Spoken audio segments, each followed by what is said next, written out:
Boa noite. Estamos começando mais uma live aqui da SDM, uma das primeiras lives do ano de 2021. Estamos aguardando a nossa convidada de hoje, a doutora Cristiane Iwakura, que vai tratar do tema das novas tecnologias na gestão dos litígios de massa no nosso processo. Aguardando o pedido da doutora Cristiane, que está aqui, ó. A doutora Cristiane está conosco. Olá, Cristiane, tudo bem? Olá, tudo ótimo. Como vai, Alexandre? Tudo bem, prazer estar falando contigo e quero dizer já de pronto, como primeira consideração, muito obrigado pela tua disponibilidade, muito obrigado por estar junto conosco aqui na Escola Superior de Direito Municipal. Para nós é uma honra te ter aqui para falar de um tema tão interessante, tão importante, eu diria, né? Tão importante da nossa realidade, que tem a ver com a absorção e com a implantação das novas tecnologias para a gestão dos litígios de massa, né? Eu quero dizer que a doutora Cristiane Iwakura é doutora em processo civil pela Universidade do Rio de Janeiro, é procuradora federal, advogada da União, então, de modo que tem uma familiaridade com o tema que vai ser tratado, tem obras escritas sobre o tema, e mais do que familiaridade com o tema a ser tratado, eu diria que a Cristiane, assim como eu, que sou procurador do município de Porto Alegre, nós todos, né, que exercemos a advocacia nesse ambiente, que é o ambiente do litígio de massa, sentimos essa necessidade, mais do que isso, sentimos a importância absoluta de adaptação a essa nova realidade. Então, Cristiane, quero te passar a palavra. Como eu já tinha te dito, tu és a nossa convidada especial dessa noite. Todos aqui estão curiosos e com muita vontade de te ouvir. E, claro, na medida em que tu fores fazendo tua exposição, eu também gosto muito de processo civil, sou um fã do direito processual. Eu sou professor de processo há bastante tempo e sinto essa necessidade, tenho muita curiosidade também, certamente quero fazer um bate-papo bem legal contigo. Cristiane, a palavra é tua. Bom, então, primeiro gostaria de cumprimentar aí o pessoal que está entrando, né? Já vi alguns amigos aí. O Rafael Oliveira falou, ela é craque. Craque é ele, né? Ouvir um craque falando isso de você, enfim, não tem preço. Queria agradecer, viu, Alexandre, o convite, a você, a Daniela Cravo, inclusive, né, o contato foi através, eu vi uma palestra da Daniela sobre LGPD, que é um tema que eu estou estudando muito aqui, tem tudo a ver com a nossa atividade, e eu espero poder atender aí, enfim, qualquer dúvida, estou aqui à disposição. Eu acho que a gente tem que passar esse tema de forma leve, né? Porque a tecnologia já é algo muito assustador para o advogado. Então a gente vai conversando, a gente vai evoluindo, e então estou aí à disposição de todos. Aí, você gostaria que eu começasse falando? Quer fazer já uma pergunta? Não, eu gostaria que tu inicie como tu te sentires melhor, mas se tu me provoca para fazer uma pergunta, eu já vou fazer uma pergunta de plano. Então, eu te confesso, Cristiane, que ao longo desse ano, essa pandemia ela trouxe diversos efeitos colaterais, digamos assim, né? Trouxe diversos efeitos colaterais para todos nós, que repercutiram no nosso dia a dia, que repercutiram na atividade do exercício da advocacia, seja advocacia privada, seja advocacia pública. E E muitos desses efeitos colaterais altamente negativos, diria eu que altamente negativos. Mas não se pode deixar de reconhecer, eu acho, um efeito colateral que talvez seja positivo, e que diz respeito exatamente a essa aceleração. Aceleração do quê? Daquilo que já existia, daquilo que já tinha lá uma semente no passado, mas que talvez agora a gente tenha tido a necessidade de acelerar esse processo, que é o processo de aplicação de tecnologia, é o processo de fazer reuniões virtuais, é o processo de fazer sustentação oral virtual, o processo de fazer audiência virtual. E isso parece, aí eu viria até ouvir tua opinião, já seria uma primeira pergunta, parece que isso veio para ficar. Eu não tenho dúvida de que é um efeito colateral da pandemia, já existia essa tendência, mas que houve uma aceleração por causa disso. Veio para ficar. Agora, ao lado dessa aplicação, né, das novas tecnologias, nós precisamos ter a preservação, diria eu, de princípios processuais, assim como eu, tu és uma processualista, e de princípios processuais, como garantia de contraditório, como garantia de ampla defesa, algumas situações que eu presenciei em audiências que eu participei, eu fiquei um pouco assustado. Então, então eu gostaria de ouvir tua opinião sobre isso. Primeiro, se essas novas tecnologias vieram para ficar, eu já desconfio qual vai ser a tua resposta. E segundo, como fazer para compatibilizar isso com segurança jurídica no processo. Muito bom. Não, então realmente você falou exatamente isso. A gente já vinha caminhando nesse sentido da informatização, da automação, e a pandemia foi um grande empurrão, porque a gente ainda tinha um obstáculo, vamos dizer assim, eu até tratei na minha tese como barreira tecnológica ao acesso à justiça, né, que seria um quarto momento, que era uma resistência até cultural. Então, as pessoas que não são muito familiarizadas não queriam usar o meio tecnológico, e com a pandemia sem alternativa, elas foram, né, impulsionadas, né, empurradas, tem que usar, é assim. Então, com isso, muita gente acabou se descobrindo com as tecnologias. Tinha gente que não gostava e que hoje ama.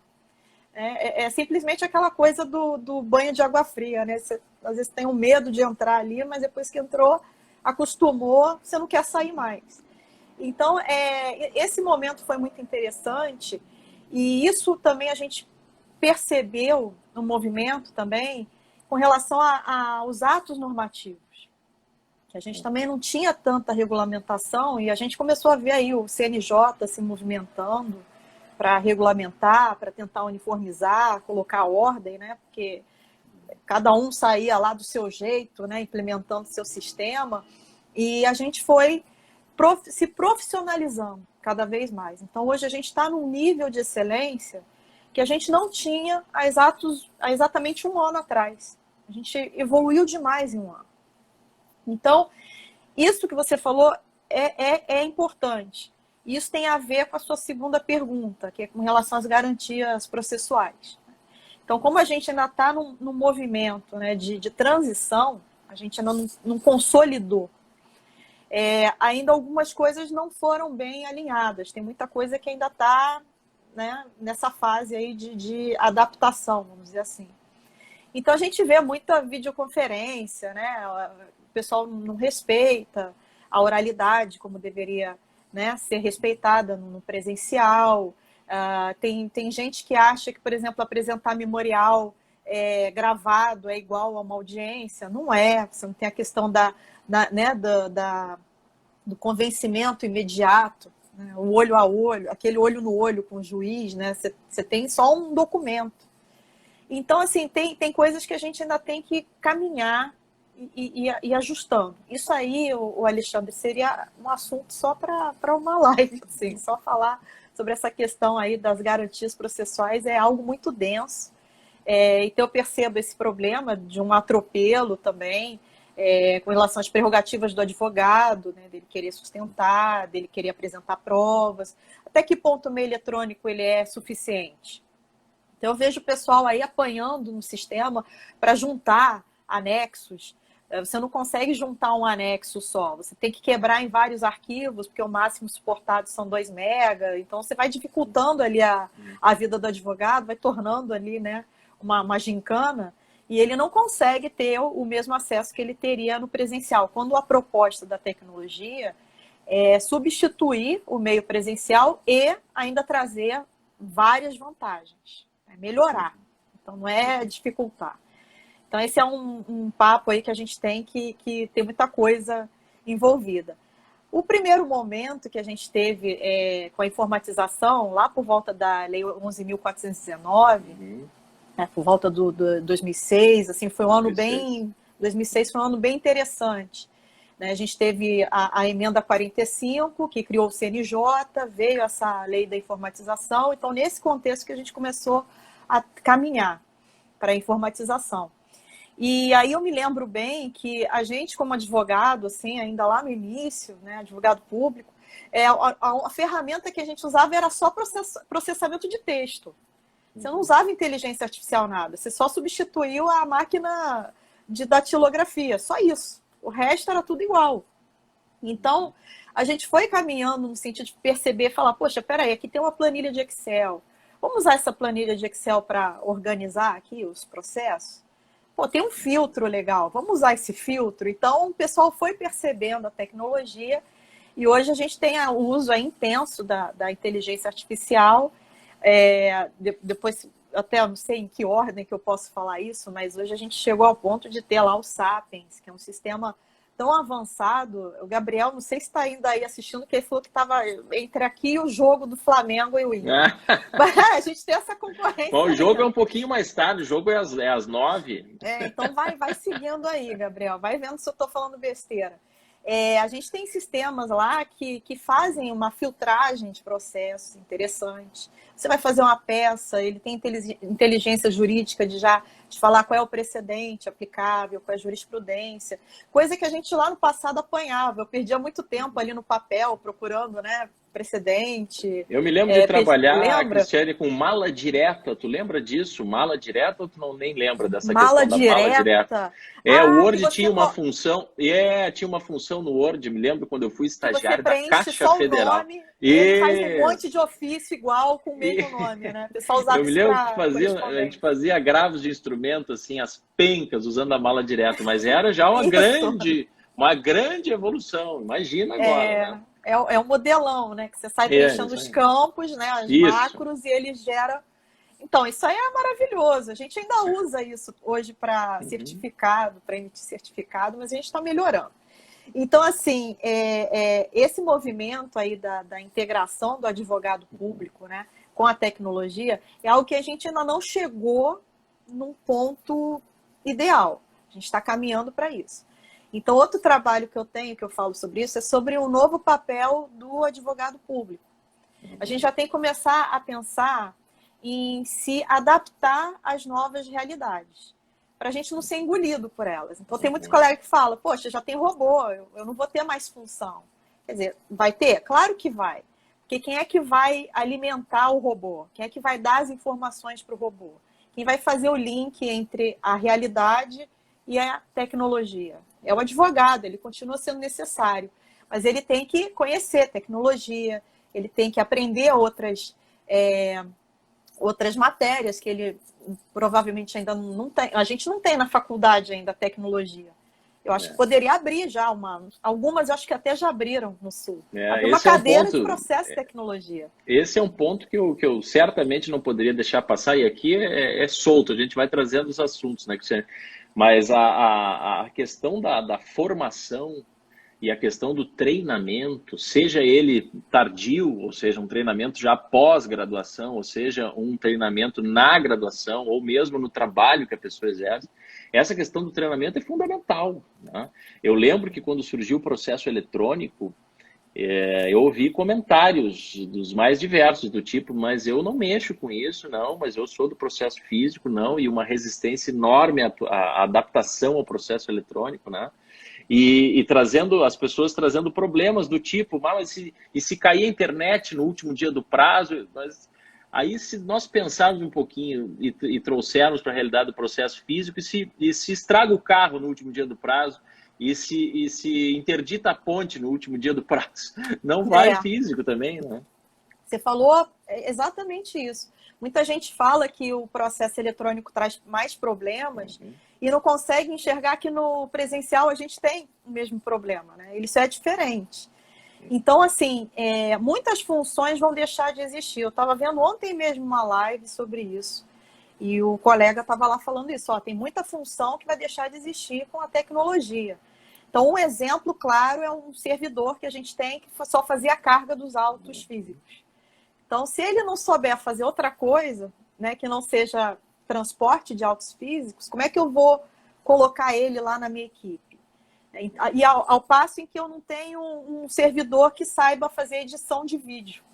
Então, eu tenho novas necessidades dentro da nossa carreira, da advocacia pública, e o advogado público também tem que se adaptar, ele também tem que buscar o conhecimento. Então, a primeira fase que eu falo é essa, o desafio que a gente tem é com relação ao pessoal. A gente vai ter que investir muito em capacitação. Porque eu vejo muita gente com o seguinte papo, vamos desenvolver um sistema, vamos desenvolver ferramentas com inteligência artificial e tal. Beleza, mas quem vai operar isso aí? Cadê as pessoas? Tem que fazer a capacitação dessas pessoas, senão não adianta você contratar um sistema super avançado, maravilhoso, se não tiver ninguém para operar. Então, a gente teve um exemplo disso. O pessoal comprou lá um pacote lá maravilhoso de Adobe, mas ninguém sabe usar o pacote de Adobe. É caro. Claro. E pior, às vezes você não tem um computador capaz de rodar o Adobe, que é tão pesado o programa e os computadores não são pensados para esse tipo de programa. Então, a gente também tem que ter uma reavaliação na parte de contratação das novas tecnologias. Tem uma parte mais estrutural, mas que tem tudo a ver com a advocacia pública, até porque a gente presta, né, consultoria nessa área. Então, outra questão que eu falo da promoção da cultura de inovação também. Começar a falar... Porque, assim, quando a gente colocou aqui no título da live, tá lá, né? Tecnologias, demandas em massa e tal. Mas vai além disso. A gente já está num processo de inovação que sai das novas tecnologias. Quando a gente fala em inovação, não é necessariamente uma tecnologia nova. Pode ser uma forma de trabalhar nova. Um fluxo de trabalho novo. Então, a gente também tem que pensar e trazer os colegas para essa nova realidade e que eles passem a pensar também de uma forma inovadora. Eu vejo muito colega hoje ainda resistente, querendo fazer do modo tradicional. A gente já tem lá um projeto que acho que até tem colega aqui assistindo que faz parte desse projeto de Visual Law. Então, a gente já tem uma equipe lá de Visual Law. Eles fizeram lá os modelos, né? Um memorial de uma página que o juiz olha, bate o olho e já entende tudo. Alguns até gravam um vídeo bem curto para fazer a sustentação oral. Isso já pensando, né, em todo esse potencial tecnológico. Mas tem colega que vai fazer a peça, não consegue, né? Porque tem muito conhecimento envolvido, né? Uma capacitação toda para você chegar no... Porque senão fica ridículo, né? Vamos dizer assim, né? Se fizer uma petição muito colorida, muito poluída, não é isso. Então, para tudo tem um estudo, né? Então, a gente está procurando fazer capacitação nesse sentido e também trazer os colegas. Tem colega que fala, não gostei dessa peça, não gostei. Para que esse desenho? Não gostei. Que coisa feia. Então, você tem que estar com o espírito, né, para entrar nessa nova fase. E, tecnicamente, a gente tem uma explicação para cada elemento. Chega e fala, não, isso não é um mero desenho. Isso aí é algo que já ativa teu cérebro para você já introduzir o tema. Você já fica ligado que aquilo, né? Então, tudo tem uma razão de ser. Então, essa também é outra questão. E deixa eu te fazer uma pergunta, Cristiane, dentro dessa linha. O Visual Law, especificamente, ele transcende a necessidade inerente a uma demanda de massa, né? Na verdade, eu posso montar... Não existe uma relação necessária, me corrige se eu estiver cometendo uma impropriedade, mas a utilização dos recursos de transmissão do direito de uma forma mais didática, de uma forma mais objetiva, de uma forma mais clara, ela não necessariamente esteja ligada a litígio de massa. Tá correto ou o que tu acha? Com certeza. Na verdade, eu acho que esse recurso está muito mais relacionado, acaba atingindo demandas em massa, mas a complexidade das informações. Então, quando a informação ela é muito complexa, muito densa, o juiz ele não tem, às vezes, especialização, não tem como ele ter especialização em tudo. Então, sei lá, uma matéria específica, por exemplo, eu trabalho lá na CVM, Mercado de Capitais. Quantas pessoas no mundo sabem mercado de capitais? Então, isso é judicializado. O juiz, ele às vezes não vai compreender de primeira. E não é uma questão dele não conseguir. É porque é muita informação em pouco tempo. E ele tem, sei lá, 300 causas para julgar, não é só aquela. Então, o ideal é que a informação chegue mastigada para ele, para que a gente tenha uma maior chance de êxito. Então, é complexo. Então, eu faço uma linha do tempo, eu faço, sei lá, uma tabela, eu faço organogramas para ele entender como é que é a estrutura. Então, isso tudo facilita demais a vida. Então, ele bate o olho. É aquele famoso, né? Você quer que eu desenhe para te explicar? Mas é uma piada, mas é... Que é visto como uma forma pejorativa muitas vezes, mas a gente não tem que fazer essa relação, não. Exatamente. Eu mesmo, às vezes eu peço para alguém, eu falo, desenha para mim, aí que eu não tô visualizando. A pessoa faz um esqueminha, pronto, já entendi. Então, a gente também tem que quebrar esse preconceito, como você falou, né? Não é só um desenho fofinho, não é para questão estética. É para ajudar na compreensão. Quem é professor? Você é professor, você sabe muito bem disso. A gente usa recursos visuais para ajudar os alunos a compreenderem a matéria. Então, da mesma forma, no judiciário, a gente também pode ajudar o magistrado, o julgador a compreender. Então, esse recurso é muito interessante, né? Tem vários, enfim, especialistas que estão trabalhando, estão muito mais adiante nessa questão, mas eu trouxe aqui só para ilustrar como que a gente já está caminhando para outra forma, outra linguagem que a gente está tendo com o Poder Judiciário. E deu tanto certo que tem juiz já que está pedindo. Ele fala, por favor, grava um memorial, traz uma petição mais simples. Eles estão gostando. Esse feedback é importante para a gente. Eu lembro, Cristiane, quando antes de me formar, eu fiz um estágio no TRF aqui da 4ª Região, Tribunal Regional Federal da 4ª Região. Eu lembro bem, isso gravou. Um advogado entrou no gabinete e diz, olha, doutor, eu estou trazendo aqui um memorial, eu não lembro agora, mas era um livro, ele entregou basicamente um livro para o desembargador a título de memorial. E o desembargador teve toda a franqueza de dizer para ele o seguinte, olha ao meu redor, os processos na época todos físicos, né? Olha ao meu redor aqui, eu sou uma ilha cercada de processos por todos os lados, o senhor precisa ser conciso, o senhor precisa ser objetivo, o senhor precisa ser direto, para que eu tenha condições realmente de compreender e mais do que isso, lhe dar a resposta tempestiva, né? Sim. E isso é uma realidade lá de trás, que os juízes já sentiam, mas hoje talvez nós tenhamos recursos para ganhar em objetividade, né? O visual law talvez seja uma expressão disso, e para que a gente possa adaptar, porque realmente, se nós não utilizarmos esses recursos, e aí fora das demandas de massa, na nossa perspectiva, mas nós precisamos ter consciência de que o judiciário trabalha permanentemente com a massa, né, Cristiane? Esse é um grande ponto, né? Exatamente. E aí vem também o uso da tecnologia para filtrar essas demandas, ver o que é repetitivo, né? A gente tem lá também aqueles recursos, né, do processo civil, né, o IRDR, os precedentes, isso tudo já é para tentar aglutinar ao máximo as causas, né, repetitivas, né, tenham vários pontos em comum e sejam decididas num só bloco, mas a gente também tem o uso da ferramenta tecnológica para auxiliar nessas tarefas, inclusive no processo de tomada de decisão. Então é aí que a inteligência artificial está entrando com força. E aí eu separei aqui, além dos ODRs, eu vou deixar os ODRs, que eu vi que você gosta desse tema, a gente fala ele em seguida. Outra etapa que a gente tem é da gestão de processos e de equipes. Isso também é muito importante. Então, o advogado público tem lá a sua equipe, tem seus estagiários, às vezes tem um assistente, né, um assessor, um técnico para auxiliar. Então, também é importante que o advogado ele saiba gerenciar essa equipe da forma mais eficiente possível. E aí a gente também começa a introduzir mais o conhecimento interdisciplinar, a gente começa a resgatar noções de gestão de pessoas, de liderança, enfim, formação de equipes multidisciplinares. Esse é o objeto do meu estudo agora. Estou adorando essa parte, que realmente é muito, muito interessante.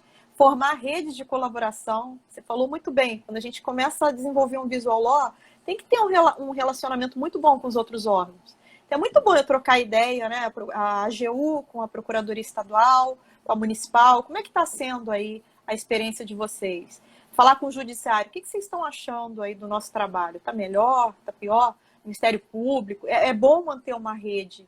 E a tecnologia ela tem essa característica. Ela é uma das únicas áreas que eu vejo que a pessoa que não quiser conversar com outras pessoas, quiser caminhar sozinha, não vai dar certo.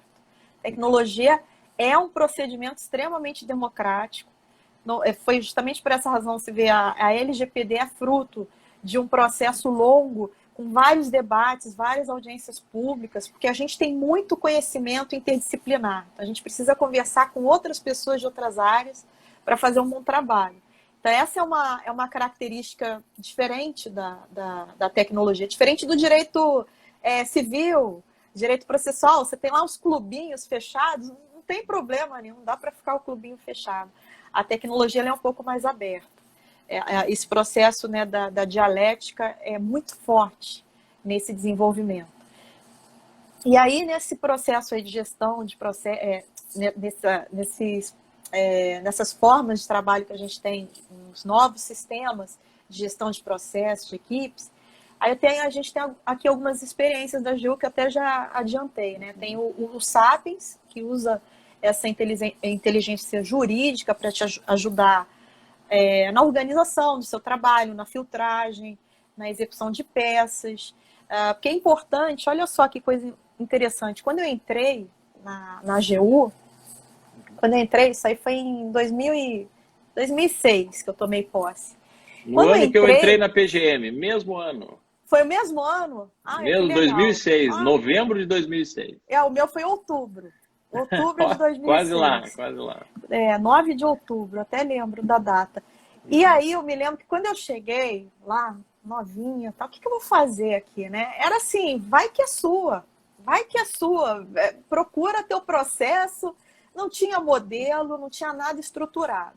Então, um primeiro problema que já foi equacionado hoje, a galera nova que entra já tem um banco de dados. Então, você já tem um banco de dados, né, de peças, de teses, a gente não tinha isso, a gente tinha que correr atrás.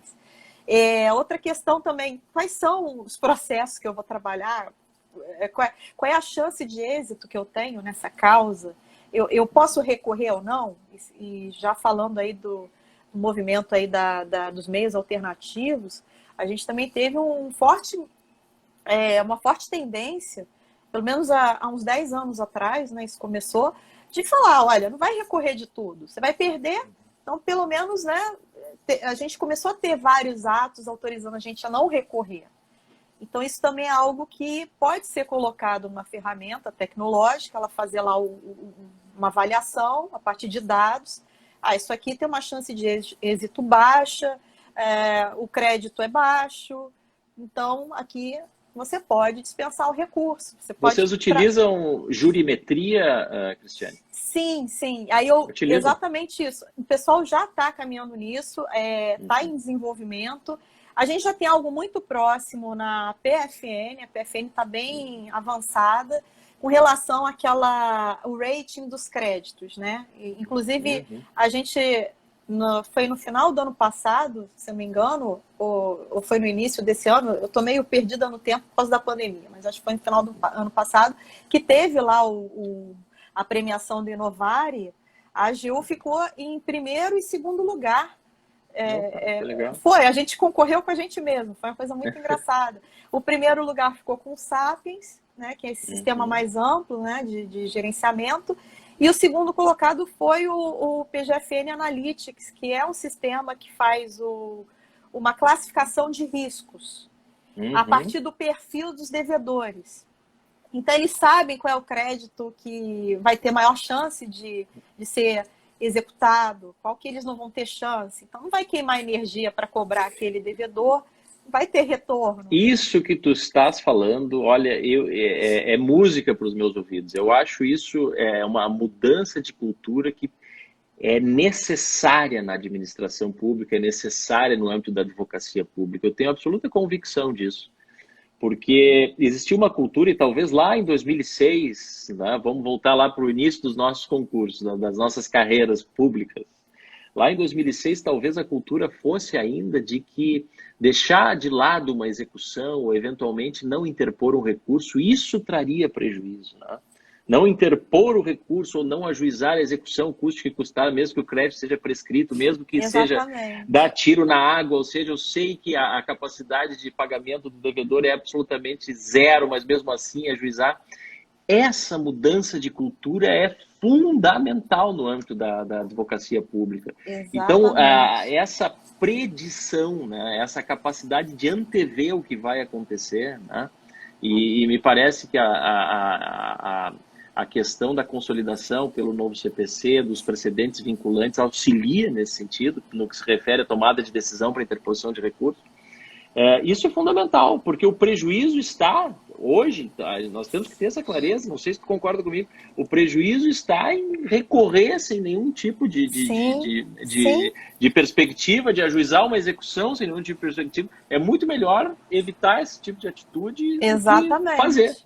Porque o advogado público ele tem um custo. Então, você deixar ele lá desperdiçando tempo, energia para executar, sei lá, R$500, ele poderia estar dando maior atenção para uma causa milionária. Você falou tão bem isso aí que eu me lembrei. Uma prova disso é o reexame necessário. Reexame necessário é exatamente essa cultura de que não recorrer traz prejuízo. Então, foi até previsto em lei. Olha, se você esquecer o prazo, vai subir de qualquer jeito. É a prova disso. Então, assim, e muita gente critica, inclusive, a existência dele por conta disso, né? Várias prerrogativas, vamos dizer assim, vão caindo conforme a gente vai evoluindo. Então, isso aí foi bem interessante. Essas ferramentas, né, preditivas, elas são muito importantes para a gente, porque a gente acho que até um sistema, eu não sei você, mas eu, antes de ser advogada pública, eu era advogada privada. E eu ainda sou. Vocês podem. Pois a gente não pode. Mas, assim, na época que eu era advogada em escritório privado, a gente já tinha o uso disso. Então, a gente fazia provisionamento de causa. E quando eu entrei na AGU, não era nada assim. Então, eu senti falta. E eu acho que até por isso que eu, muito, muito nova, ainda lá desde trás, eu fiquei muito na gestão de processos. Desde cedo, eu me engajei nessa parte porque eu trazia essa experiência do escritório privado, que é muito organizado. Eles são muito organizados, então eu falei, poxa, vamos arrumar essa bagunça aqui, vamos profissionalizar. E eu acho que muitos colegas vieram com esse espírito. Então, é por isso que até hoje, Alexandre, a gente tem uma preocupação de manter um diálogo da AGU com os advogados. Porque a gente acha que tem muita ferramenta que eles já desenvolveram, que podem contribuir e vice-versa. Então, acho que esse diálogo é importante. Mas pelo fato dos advogados privados ter uma liberdade maior na contratação, né, vocês podem ousar mais, é interessante porque já traz um conhecimento aplicado que deu certo. Então, a advocacia pública é um pouco mais engessada nesse sentido. A gente não pode sair, sabe, inventando. A gente tem que ter um precedente, alguma coisa. Então, é legal essa troca. Então, assim, essas são as ferramentas. Então, a gente tem o Sapiens, que evoluiu, e hoje a gente vai ter o Super BR, que já está sendo noticiado, que é uma integração de todos os processos eletrônicos administrativos. E aí a gente já está tendo vários colegas de procuradorias estaduais, municipais, procurando a AGU para fazerem parte desse sistema. E aí chega a Fernanda, um beijo para ela, é minha parceira de tecnologia. Tem a Cecília, não vou citar nomes, Luiz entrou aí, enfim, pessoas muito queridas, né? Todos os papas da tecnologia. E que ela até falou, Cris, fala da interoperabilidade, né? Que é a minha tese de doutorado. que é isso, eu defendo essa integração dos sistemas para a gente aumentar a eficiência no serviço público. Então, essa troca de informações é muito legal. Agora, recentemente, o CNJ, ele já lançou uma iniciativa no sentido de integrar os sistemas processuais judiciais pelo PDPJ-BR. Ele está tentando fazer isso. É claro que ele elegeu o PJE, né? Então, assim, tem discussões se é o melhor sistema ou não, mas é uma tentativa para fazer com que todos evoluam no mesmo sentido, porque você tem cada vez... Você, como advogado, você deve saber, né? Cada lugar é um sistema diferente, é uma exigência diferente, é um cadastro diferente, e a gente tem que promover uma padronização. A padronização é importante. Um outro artigo meu que está no forno é a importância do UX Design para interoperabilidade, que é o quê? O UX Design é User Experience, que é desenhar sistemas pensando no usuário, no cidadão. Então, eu tento fazer plataformas intuitivas, que ele vai chegar e, opa, eu naturalmente vou acessar. E isso tem muito a ver com a garantia do acesso à justiça. Que quantas pessoas estão deixando de ter acesso à justiça por dificuldade de acesso ao sistema? Né? Já é difícil instalar o programa, não consigo achar, onde que eu vou mandar a peça? E aí a pessoa acaba tendo, mesmo nas situações do chamado jus postulandi, que ela pode ingressar sem advogado, ela é obrigada a contratar um advogado. Então, a gente acaba mitigando, por exemplo, outra garantia, como você falou lá no início, das garantias. Então, nesse caso, a gente tem que pensar em quê? Em plataformas que sejam integradas, para eu também descobrir informações sobre uma pessoa. De repente, aí na Procuradoria você tem uma informação importante para a AGU. A AGU tem uma informação importante para você sobre uma determinada pessoa, um determinado devedor. Isso tem que ser trocado. Então, isso aí vai aumentar a eficiência, com certeza, a transparência e um outro elemento que é importantíssimo, que é a confiança do cidadão nas instituições públicas. Que aumentando-se a confiança do cidadão nas instituições, a gente vai conseguir caminhar muito melhor nesse desenvolvimento. Então, são 3 pilares assim, que eu acho que são essenciais. É isso. Mais alguma dúvida assim, que eu falei muito aqui? Eu vou falando. Não falasse muito, não. Falasse, fosse no ponto.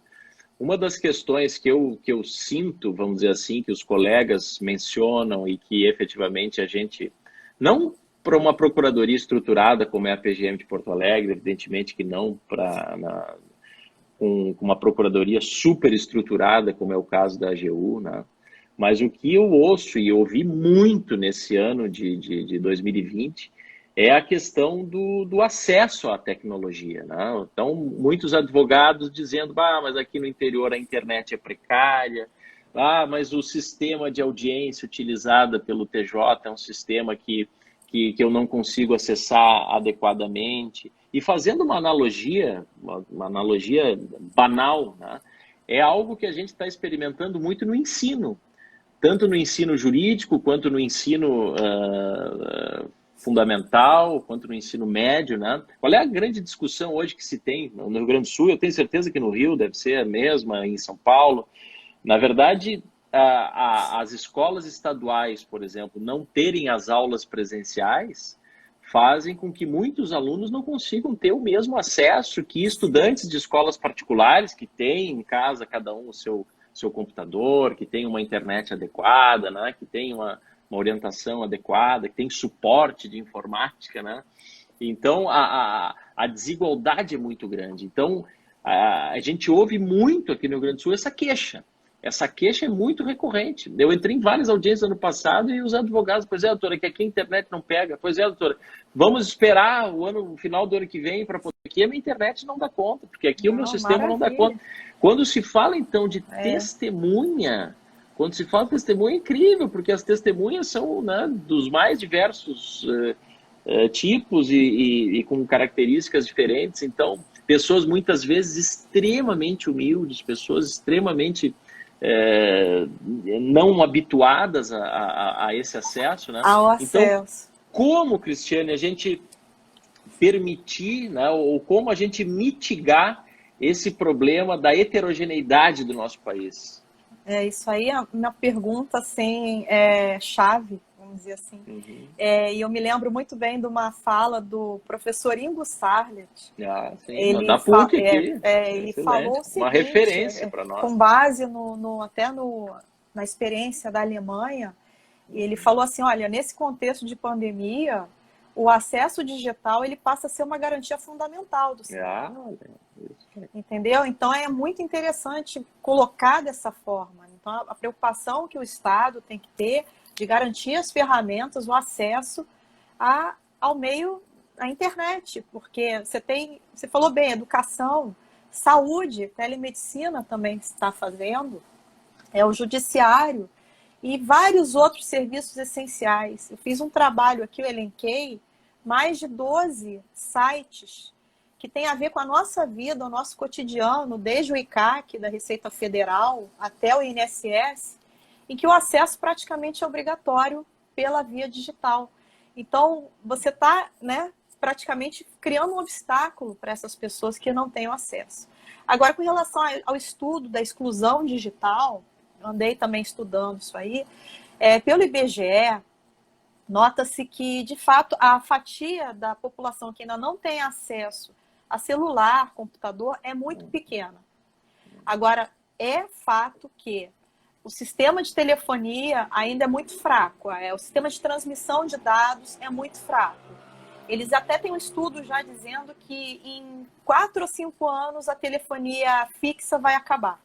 Eles também falam isso, vai acabar, porque está todo mundo migrando para o móvel e também a questão da internet de ter vários pontos de transmissão eficientes. Isso a gente ainda não tem.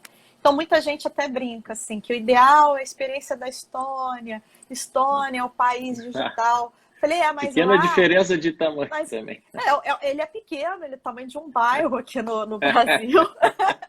E outra coisa... Pequena diferença. Outra coisa que eu falei lá atrás, eles têm uma confiança do cidadão nas instituições muito alta.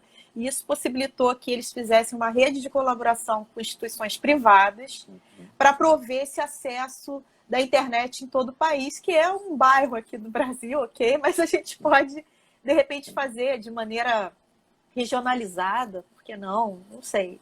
Aí já é uma questão de infraestrutura muito pesada, mas dentro dessa colocação do professor Ingo Sarlet é uma preocupação de grandeza, assim, maior mesmo. A gente tem que pensar nisso para já.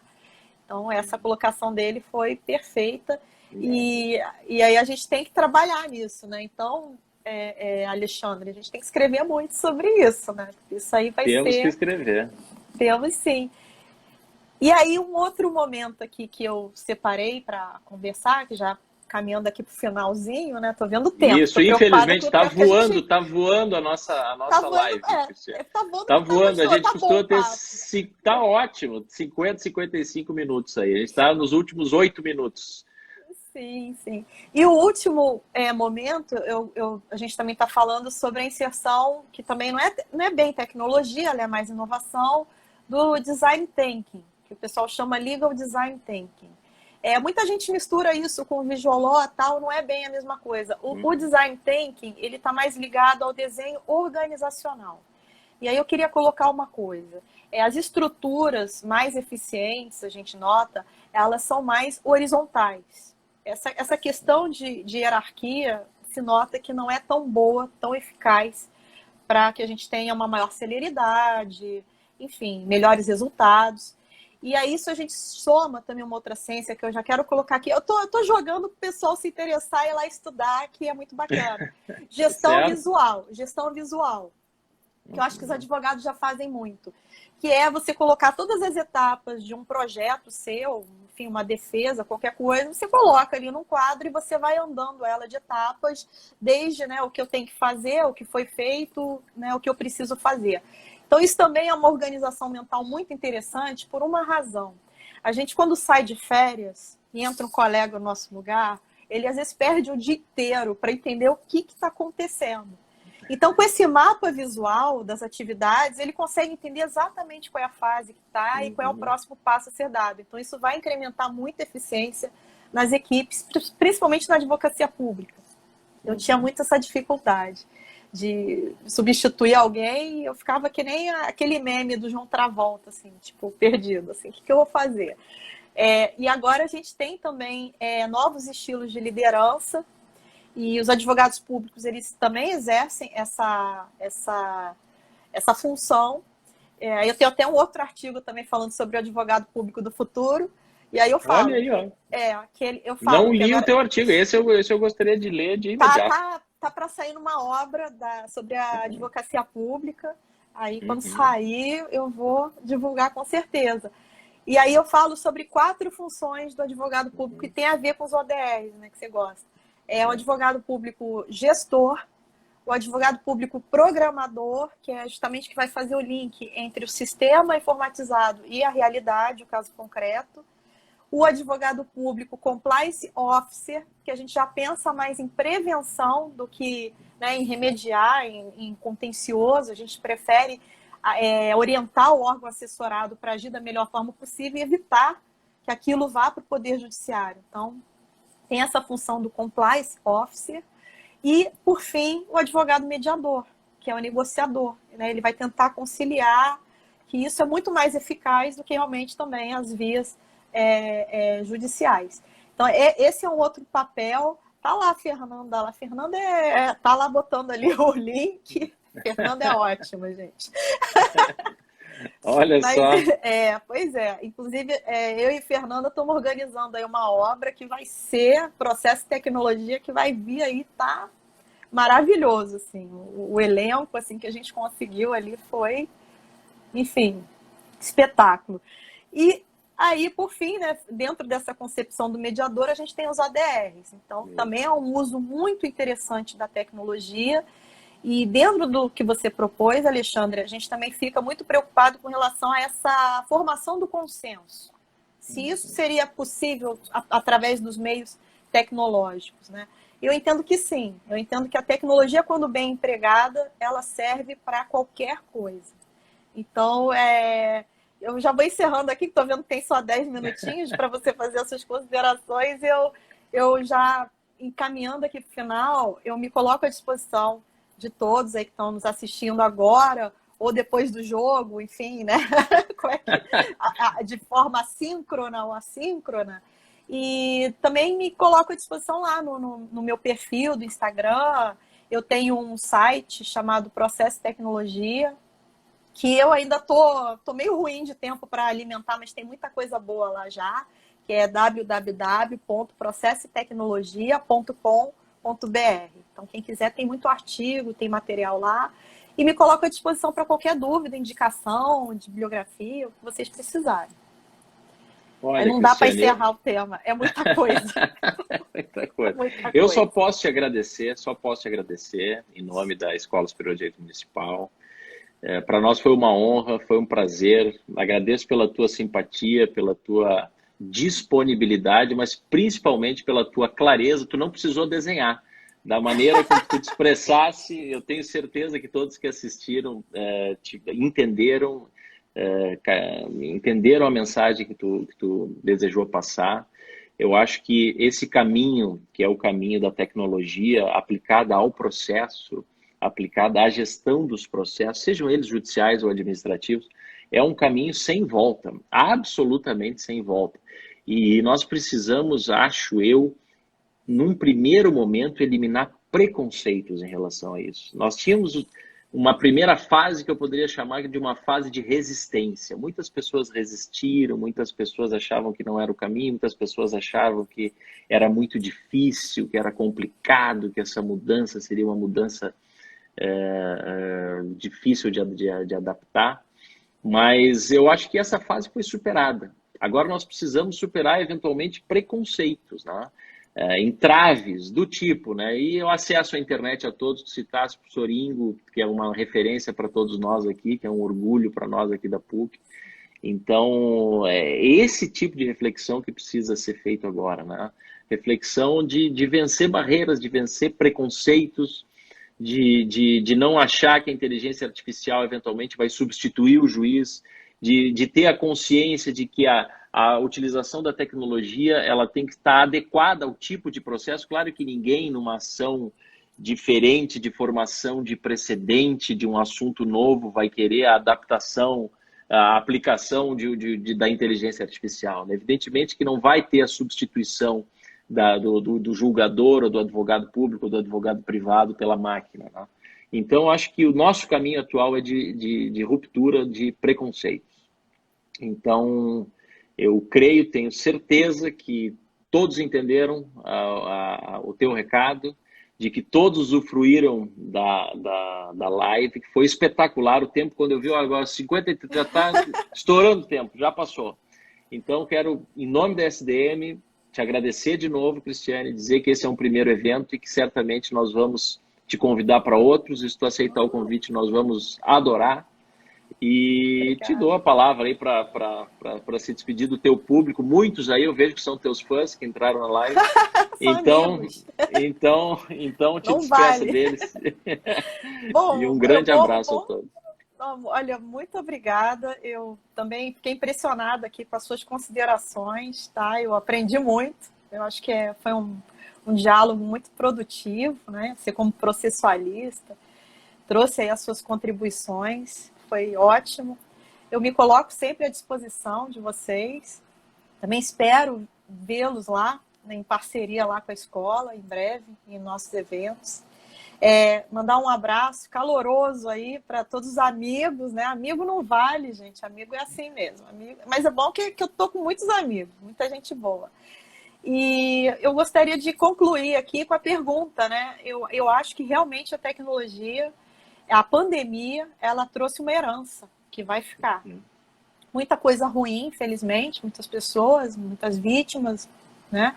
Mas no meio disso tudo, eu acho que a gente, com a nossa criatividade, com a nossa garra, nossa resiliência, a gente conseguiu desenvolver boas ferramentas, melhorias, para a gente continuar a nossa vida, né? Do jeito que a gente pôde. Então, isso vai continuar. O que foi bom foi isso. Então, foi um avanço, né? Realmente que a gente conquistou, as duras penas, mas estamos aí. Né? E que sigamos nesse avanço e, se Deus quiser, agora com a vacina, que a gente volte aos poucos à nossa vida normal com essas vantagens. Isso mesmo. Então tá, Cristiane, muito obrigado, um abraço a todos que nos acompanharam e com certeza falaremos de novo. Um abração, obrigado. Um abraço. Bom Tchau, descanso a todos. Tchau.